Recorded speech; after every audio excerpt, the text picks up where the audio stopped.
Welcome to Full Moon Moxie. Wow, we're going sultry now. Yep, I'm Katie, And I'm Kara. and we are going to be talking to you today about the festival of Samhain. So, tell me, what is there to know about Samhain? So there is so much. And you know why there is so much?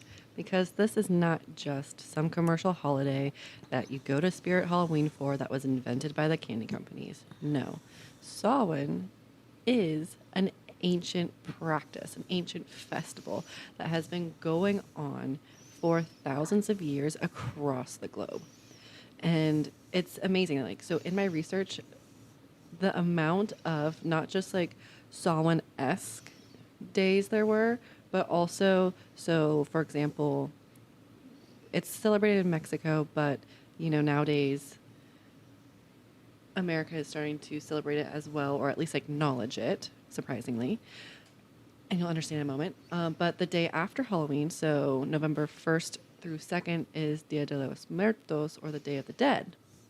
And the amount of Day of the Dead or All Souls days there are just throughout religions, even Catholics celebrated, maybe even still celebrate, All Souls Day. They do. They do, says the previous Catholic. Yes, recovering.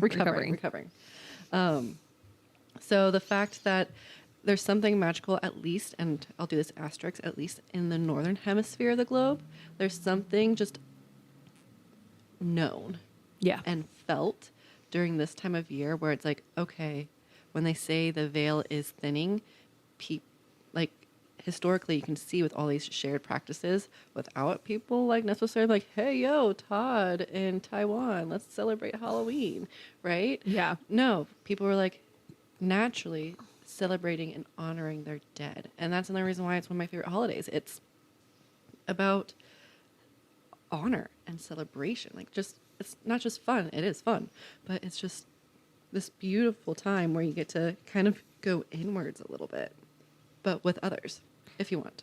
Yeah, in Dead or Alive, right? That's like, I love that about it too, is that like it's about connecting with your ancestors. And like, I know, I feel very connected to the spirit world. You know that we've been down this road before, and I always feel around this time of year that like my grandparents and other people who've gone before me and passed on, like I can like say, hey, like I'll literally hear a noise and say, hi, Grandpa, what's up? Let me catch you up on what's been going on in my life. And it makes you feel connected in such a special way. Mm-hmm. I was even learning today about like in pagan tradition, the children would play with their ancestors.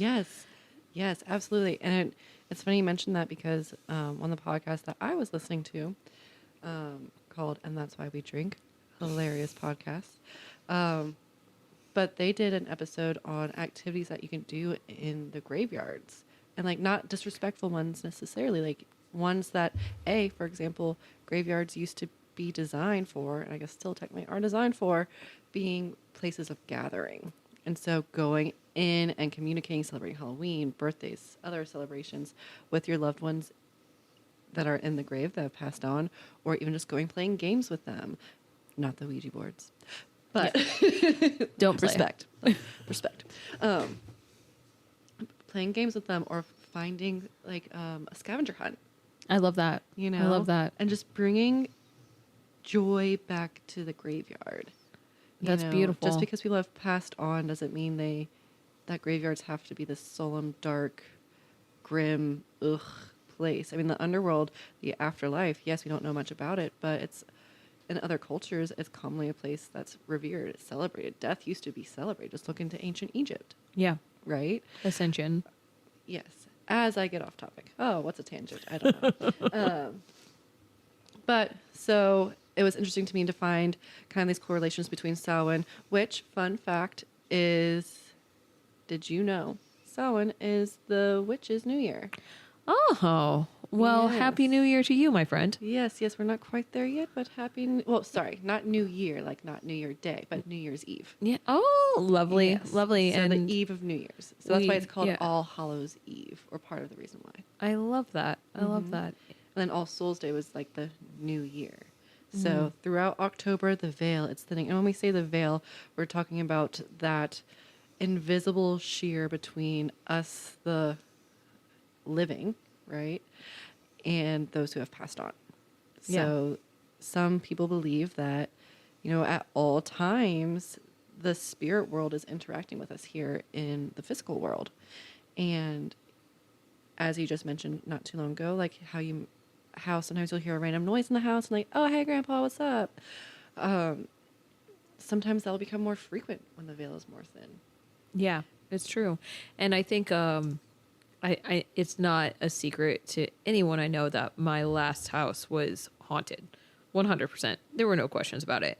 And I really felt like it was a very specific, I don't know if it was my grandpa or not, but It's nice to think it was your grandpa. it was nice to think it was my least. grandpa, but I felt like it was a friendly haunt.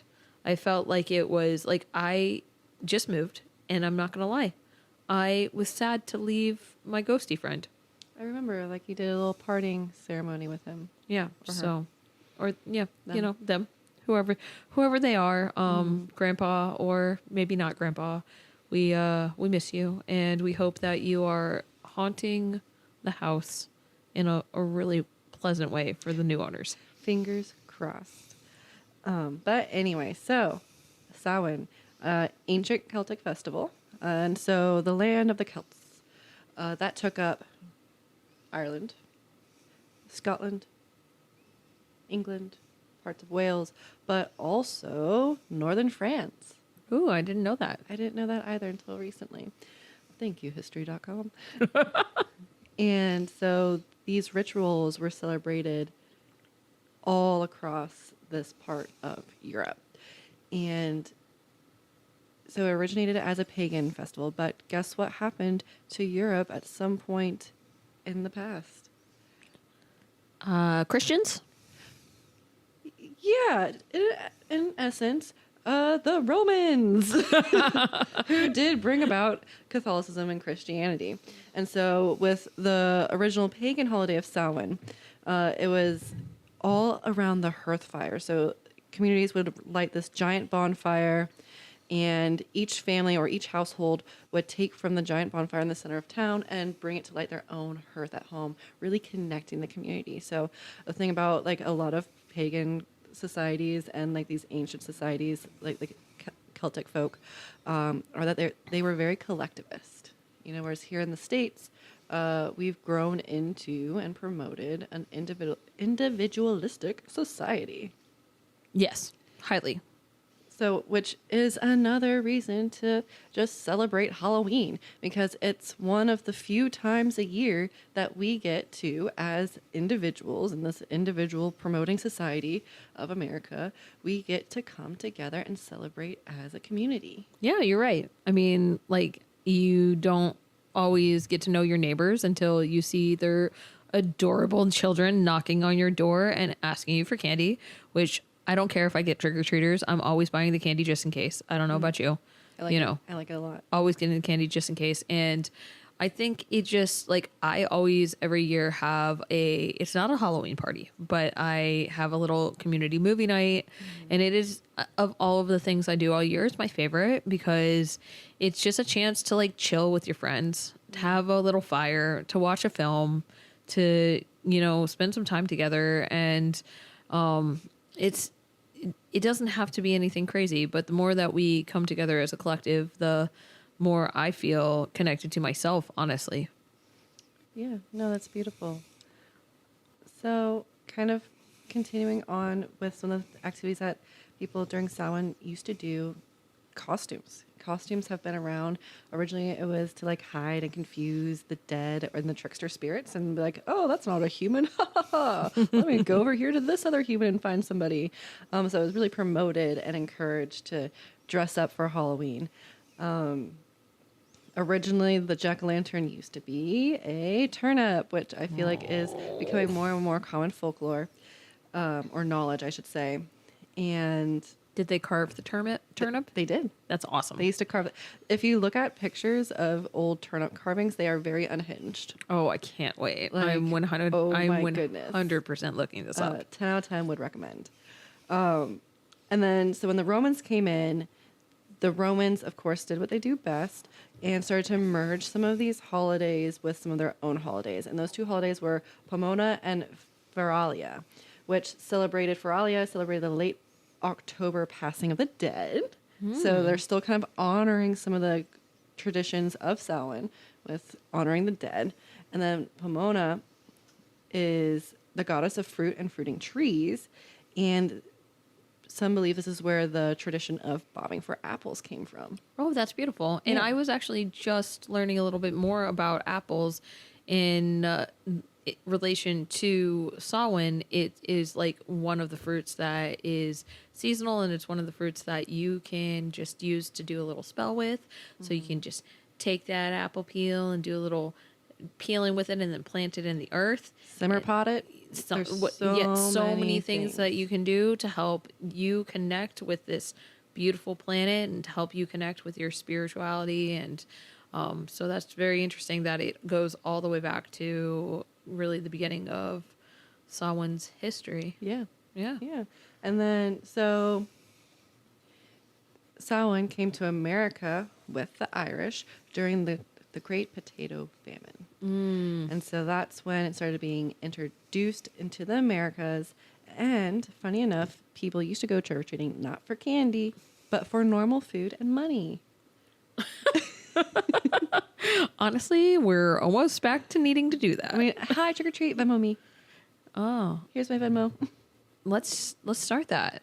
Oh. Let's start it. But maybe not promote Venmo. I don't know. We need to find a more ethical platform, maybe. Maybe as a barter system. I like bartering. Like, hey, trick or treat, here's a coupon or token. Yeah. Like, I will paint your one wall if you paint my one fence. Oh, yes, if we're all painters, you know. Or like trick or treat. I have this awesome bag of coffee that I got, and I really would like to share it with you. Wow, that's so generous. Like, you would just go to a random stranger's house and share your bag of coffee with them. Yeah, but then they would share something with me too. Like we'd sit down, we'd have some coffee, and then maybe In their house. Yeah, and then I mean, keep going. And this sounds amazing to an extent, but also like a horror movie plot. maybe line. they'd be like, "Do you want to play with my dog?" And I'd be like, "Of course I do." For a bag of coffee? No. Do I get to take the dog home? And then I'm dog sitting, so like, here, you can have a cup of coffee that I made myself. Listen, some people paint fences, some people make coffee. It's just who we are. Dude, I know this is going to be a sidebar, but we talk about weird dreams, right? Yes. I had a dream. Do tell. And it was like very vivid the other night. Like, waking up in like... And you don't really dream that much. I don't. And waking up in like a sweat. And in my dream, I was at my work. I work at a hospitality company. And I was in the kitchens there. And I was trying to use the espresso machine. And every time I tried to use the espresso machine, it wouldn't work. And so it was like overflowing and like all of these other things. And so then I woke up the next morning, I was feeling a little weird, and I was like, man, I really want some espresso. So I went to work and I was filming that morning, and I got there a little bit early. Mm-hmm. And so I was like, you know what? Let me try and make some espresso. Do you know what the first thing that happened was? It didn't work. It overflowed. Yeah. Spooky. You told the future. But do you want to hear my really somatic dream? Yes, because I feel like that's what it was, right? With all the sweat in the body. Yeah, yes. It was so weird. And it's going to be TMI, but it's going to be great. Okay, I'm so here for it. So in this dream, I was backstage, like on a movie set, and there was this toilet backstage, and I had to go to the bathroom. And there's this toilet backstage, and the walls were just not there. I'm like, where's the normal toilet? And people were like, that is the toilet. And then there were like these glass walls that would pop up when you would enter it. And I was trying to sit down to go poop, but then I couldn't because everyone's just going about their business. I'm like, I gotta go to the bathroom. And then all of a sudden these like kids, like from Tiny Tim, like kids, like, oh, I'm on porch, sir, just popped up. These are the ones that are trick-or-treating for money. Right. That just popped up beside me as I'm on this toilet trying to poop. And then they have little toilets pop up underneath them, and we're all just trying to poop and you made as it comfortable one. for them. That's one way to look at it. I just was like, Yeah. I can't poop, and then I woke up and I couldn't poop for an entire 24 hours. You know what's in my really waking weird life. is that we both had somatic dreams that kind of came to fruition. Yeah. Was it okay? So mine would have been on Monday night into Tuesday. Oh no, mine was Thursday night into Friday. Okay, because that would have been real weird if it was the same like, day. I would have been like super, girl. super, super spooks. Yes. So, the Irish brought during the potato famine the spirit of Halloween and the celebrations of Halloween to the Americas. And America did actually really latch onto it because they saw it as, again, collection or, community, where the community would really gather together, focused around the kids. Usually because they were the bigger spaces, the churches would host some sort of thing, kind of like what's happening now with the trunk or treat. So for a while, Halloween was almost dying. Yeah. For People a didn't feel long safe. time. Yeah. Like their kids going Damn around. razor blades. Yeah, like legit though. Mm-hmm. And during post-World War II, so the 1920s and 1950s, baby boom, that's when more things like parades started to happen. Which I'm like, Why didn't we where's get a Halloween parade? Why do I just get Santa Claus walking down the street? And even that, it's only some... Oh, pause. You know what I'm excited for? What? For the first time in forever, Florida is going to have a cold Halloween. And by cold, I mean lows of the 54s, highs of the 70s. I'm getting a fire pit. Is it going to stay cold for Saturday? Yes. Oh, Yeah, it's going to be high of 74, 75. I think it's going to be the so highest beautiful. high. I'm going to be at on an Sunday. outside concert. It's going to be fantastic. I'm so ready. And for those who don't know, so Florida, without fail, it could be 30 degrees through all of October, but then on Halloween specifically, it is easily Hot. in the 80s to 100s. Hot. Like hot. You are sweating through your velveteen Bro. princess costumes. I'm going to tell you, I got married in October. And I got married in North Florida, so I was really hoping it gets Right. chilly. There's hope. Yeah, it gets chilly, and it was so hot on my wedding day, and like that was my dude. Like it was a beautiful place that we got married at. This place called the Lightner Museum, and it's just like this awesome place. But like ventilation, it's an old building, so ventilation not none. amazing. We were dying. I was in a 3-piece suit, dude. Damn. Yeah. I'm so pumped. Yes. Pumped. It's going to be the perfect Halloween. Yes, in Florida, at least. Yeah. Happy Samhain to all of us. I mean, what a gift. That is a gift. It really is. I mean, I've been in Florida for, I would say, more than half my life now, but I grew up in Missouri. And one of my favorite things about October in Missouri is when the weather really starts to change. So you get that crisp fall air, but then like there would be times that like we would literally be putting on our coats on Halloween, which is not like great for a costume, you know? Right. But the like... alternative is sweating through your costume. Exactly. But it was always like you went trick-or-treating and it was crisp and you were excited and you were running around and then you were eating your candy. And I feel like it's going to be real nostalgic vibes on Friday. Mm-hmm. No, it's going to be amazing. Now, do you want to take a guess? So, here, I'll do this little tidbit first. So, Halloween. Now, we all know that kind of ick feeling we get when it's September and we start to see the Christmas trees come out. So, clearly, the largest commercial holiday in the United States is Christmas, aka Yule. But Halloween comes in second. Do you want to guess, on average, how much the American population spends on Halloween per year? Okay. I'm going to think about what I would like to spend on Halloween per year. Same. I go to the thrift store, maybe. It's a lot. It's up there in the millions. Take a wild for guess. sure. Take a It's wild up there in the millions. I'm gonna guess per year, $47 million. That's a good number. You know, that's a very confident guess. Yeah. Do you want another one? Another guess. Can you give me a higher or lower? Higher. Okay. $102 million. You got the one right. Damn. So on Go average, Halloween. right? On average, Americans spend $11 billion Oh my on God. Halloween, and that's in the recent years. $11 billion per 11 year. billion with a B. And so this data was taken since like from 2020 COVID time. So again, there was that slump, Wow.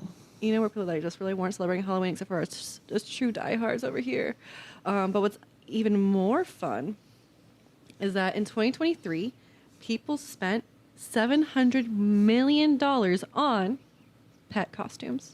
Oh, that's so cute. precious. I love that. I have to say that I do really appreciate that every year they do a little is something different in the stores too. And this year, Michael's had a lesbian coded Halloween collection. That's so cute. That came out it came out in like July. Like, let's be real. It's been out for a while, but it's so adorable. It's so cute. And like 11 billion is a lot of freaking money, but like also Halloween is gay Christmas. I mean, let's be real. The gays love to spend money. Yes. Love to spend money. Do you know that I love this story about Subaru? Subaru was a company that didn't really have a niche market, right? Mm-hmm. And I know you love a Subaru, so yes, I don't know. What's You not might to love. You might know. I love my story or not. Toyota, but yeah. what's not to love about a Subaru. So they didn't really have a niche market. So this was like the early 90s, and they decided that they were going to go after, in a subtle way, lesbians, right? And like literally specifically marketed to lesbians, and spent such a successful marketing campaign. And that's why to this very day, Subarus are considered a lesbian car. Wow. Absolutely. The magic of marketing. The magic of marketing. Yeah. And the gays got money and we want to spend it. So, Right. I mean, so Halloween, Samhain, so earlier I said in the northern hemisphere, that's when we have this transition into fall or autumn, however you want to say it. And that's when things start to die and we need to start making those final preparations for the potentially long winter, unless you're in Florida. Then you're just celebrating the end of hurricane season. plus up. We're almost there. Almost, so close. So, funny enough, Halloween has started to catch root in even Australia. So Australia, Halloween has made its way over there to where they're now spending around $7 billion on Halloween. Do they trick or treat for Vegemite? I would love to trick or treat for Vegemite. I'll give you like a quarter pound of coffee. You give me some Vegemite, we're good, and some bread. Okay, deal. Like sold. Deal. That's a happy Halloween to me. That's a lot of money, especially Australia is a much smaller country. Right, and you think for them it is summer. Yeah. No big deal to us because we're used to it being summer here for our Halloween celebrations, which is why we celebrated that. Oh my God, it's going to be a high of 70. Yeah, on for real. Samhain night.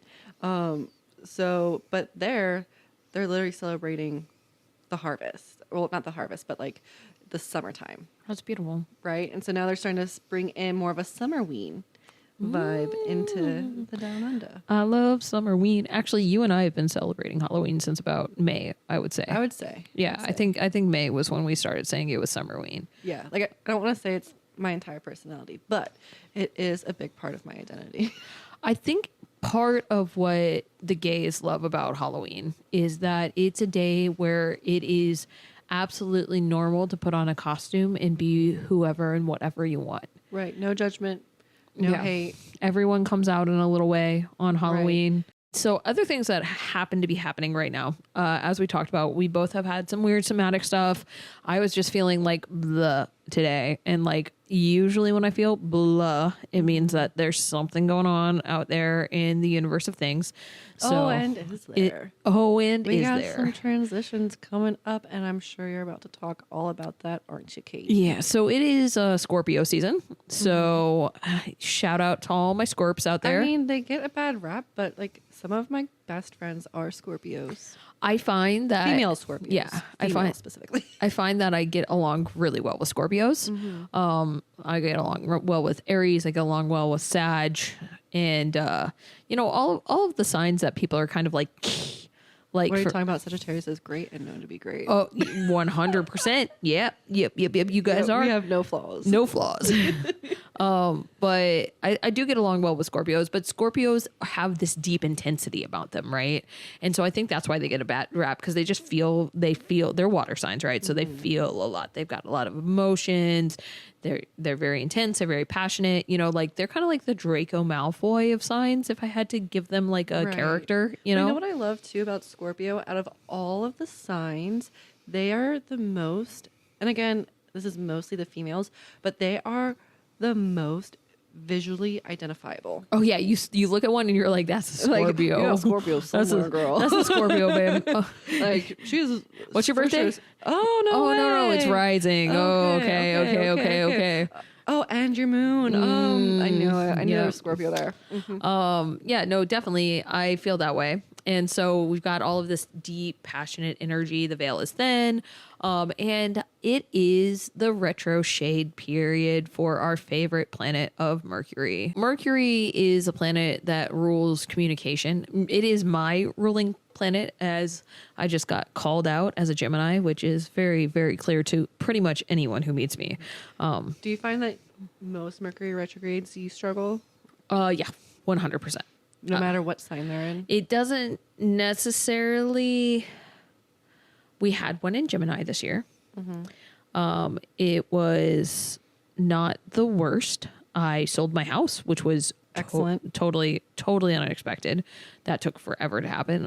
So there was, it wasn't as unpleasant, but then when it ended, remember all of the fallout that happened? I was going to say the fallout. Yeah. I had a week where my boss quit and I had to have my wisdom teeth extracted, and then I got broken up with all in like 2 days. Like, see, we were easy on you during retrograde. Jinx.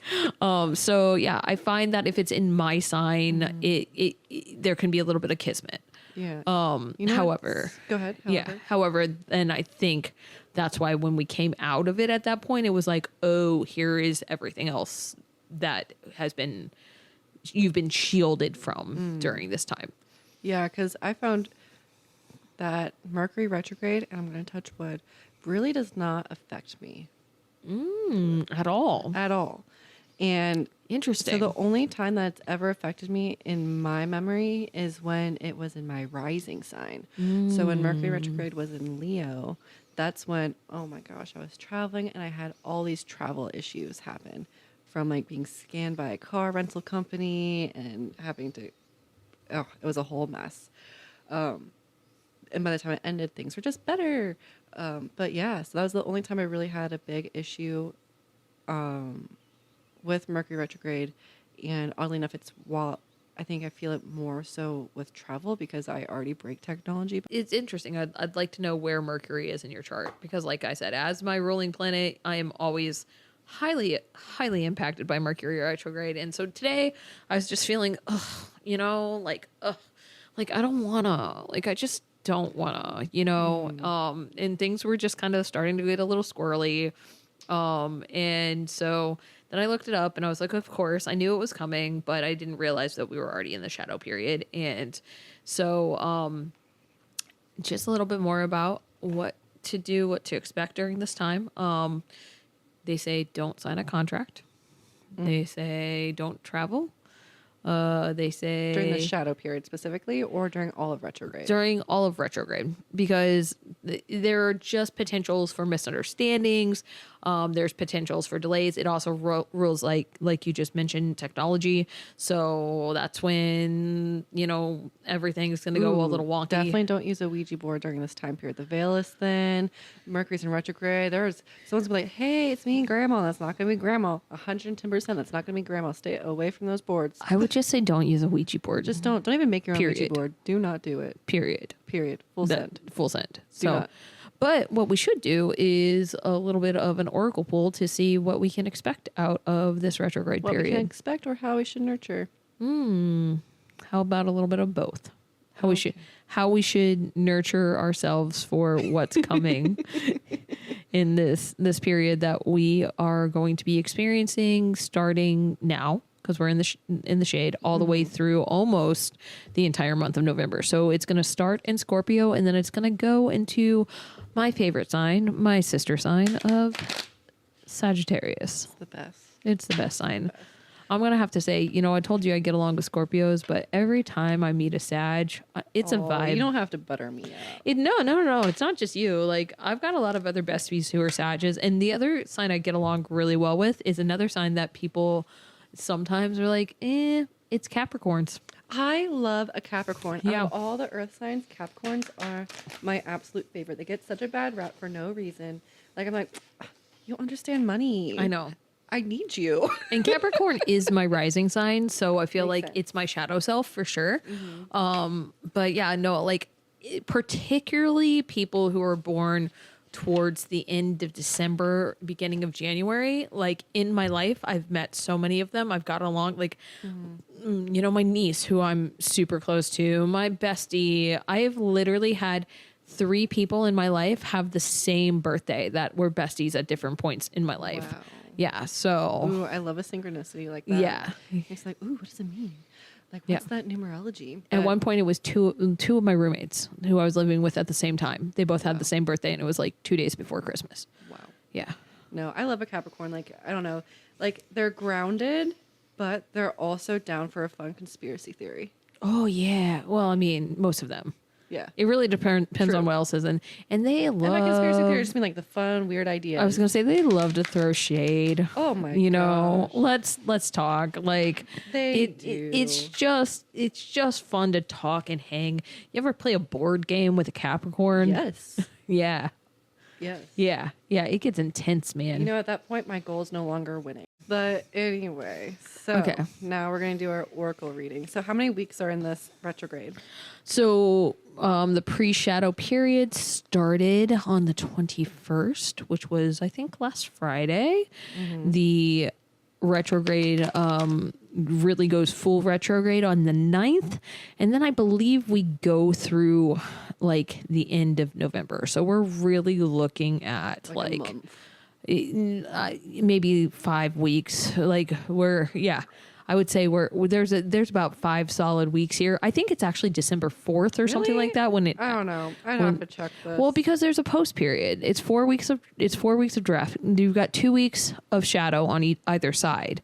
So I think it's 8 weeks altogether. Yeah. Oh my goodness. I'm pretty sure it goes right to the first week of December, but I'm trying not to look towards the end yet because it hasn't even started.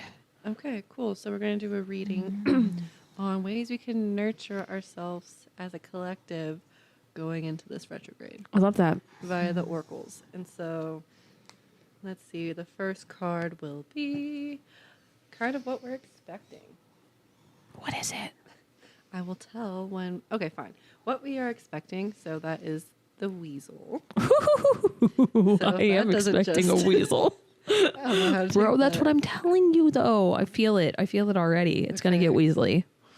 So how we can navigate through it. Vulture. Vulture eats weasel. Okay, so just beef up. Make ourselves strong. Yep. And let's see. How to gracefully conclude. Polar bear. So it looks like some hibernation is going to come into I was play. just going to say that. So basically, we have to be on our guard. This is what I'm getting out of this, right? Because Weasel's on the way. Weasel, right? keep that left eye open. Yeah, Weasel's on the way, so we got to be on guard. The way we be on guard is we become that bird of prey, which I mean, is bird of prey. It's not technically a bird of prey. It's technically a scavenger. ooh, facts. So Facts. Sorry, I don't know as much about birds as my friend does. I'm not a professional birder, but maybe one day. I believe it's called an ornithologist. I like that word. Okay, so the oracle cards that I'm using is this really beautiful deck. It's the second edition Spirit Animal Oracle deck by Rachel Tarabau. I got it from the actual artist and creator, so it's a very personal deck for me. So according to the deck, so we're still pretty spot on. So the weasel is all about keeping your intentions to yourself, so keeping those cards close. So what to expect? Probably a lot of secrecy going on this coming retrograde. Now the vulture, I love it because so kind of piggybacking on my short but sweet discussion about Samhain and how like this is the time period where the veil starts to thin. Well, in November, which is the bulk of our retrograde, so the whole month of November is like when the veil is the thinnest, and that's where a lot of that ancestral work really comes into play, all the way up until Yule, which is another spooky holiday, believe it or not. And so what the vulture is communicating is honoring those connections between heaven and earth. So honoring that space in between, honoring that thinness of the veil, and really going deep inside yourself, right? And reflecting kind of who got you here, you know, not just in this timeline, in this lifeline, but, you know, all the people and deities, if you work with deities, like that entire spirit team, that entire realm that really helped get you to where you are right now, and building that communication so you have that connection as you propel forward. And then the polar bear really communicates to us about setting boundaries, you know, so setting boundaries and learning to take your time to rest and reset. So it's going to be one of those retrogrades. It's also big American holiday season. We got 3 holidays back to back. Well, Yes, we do. four holidays back to back to back. Yes, we do. You know, that's not even including all the shopping that a lot of people like to do. So it's like, you know, this retrograde, we're going into it kind of keeping our cards close to our chest, keeping our head on a swivel, maybe some distrust, maybe some like little agitation in the air. How we combat that is really just going within ourselves and calling on our spirit team and just, you know, taking this moment to fully embrace this period of the veil being thin and coming out of retrograde. It's all about, like, so maybe you discover some of these people who've been lying about you or talking smack about you. So maybe it's resetting and readjusting those boundaries, even with yourself. Maybe you've been talking pretty bad about yourself.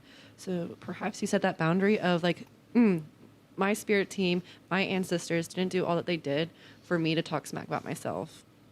So what are some ways that I can truly work to build myself up? Whether that means I'm going to allow myself to take a nap if you're a napper, but then you shame yourself for taking naps, or if it's like, I love naps. I wish I could have a nap, but I don't wake up the best from them. But anyway, so Heard. it's about like practicing that self-kindness, doing that self-care, even if it's the mundane self-care. Yeah, I love that. Which That we really all need really after the holidays. yeah, resonates with me. I haven't had a vacation since October of 2023, and I'm taking a vacation. I, in true me fashion, So happy for you. am traveling the day that Mercury retrograde, Mercury stations retrograde. So, bless me. Enjoy that spice of life. Yeah, I did book a direct flight, so Hey, fingers crossed. that's how you look ahead. Yeah. That's self-care. Do you want to end with a spell? Oh, yes. Okay. So our spell today is the Candle for Peace. I love that, especially because you just mentioned candles. Yes. I mean, I love good candle magic, but And because we just did that awesome candle class. So shout out to the candle class, Moons and Mantras. Love her. She was awesome. Okay. it was a very beautiful class. Cultivate a moment of quiet to soothe your nerves. Peace is a soft magic that is mimicked through personal interaction, inner work, and consistency. If you find yourself in conflict, now it's the time to focus on resolution rather than holding it tight to your defenses. Light an inner sacred fire, one that may be a source of inner calm and purpose. Your candle color that will light your way through this retrograde is blue. So Wait, is that what the thing says? Or that is literally what it says. This is a simple spell. Wow, light spooky. a blue candle. Yep, literally. Ooh, I got chills. That's pretty spooky. You know, I would also kind of want to add on to it or tweak it a little bit of because at least with some spell work, and because we're talking about Mercury retrograde right now, so it's not just like a day event, but it's, as we discussed earlier, like a month-long event. So like, what if you know, instead of just writing, lighting a candle once, but really taking that intention into every day throughout the retrograde and lighting the candle for a little bit every Yeah. single day. Yeah, your inner and outer candle. I absolutely love that. So take this piece that you have inside of you right now. Don't let the retrograde rock you too much. The shirt I'm wearing right now says all of this is temporary. That's my mantra that I've been using lately. So just remember, when things are a little bit shaky, it's all temporary. And yeah, thanks for joining us. Thank you. I'll see you next time on Full Moon Moxie.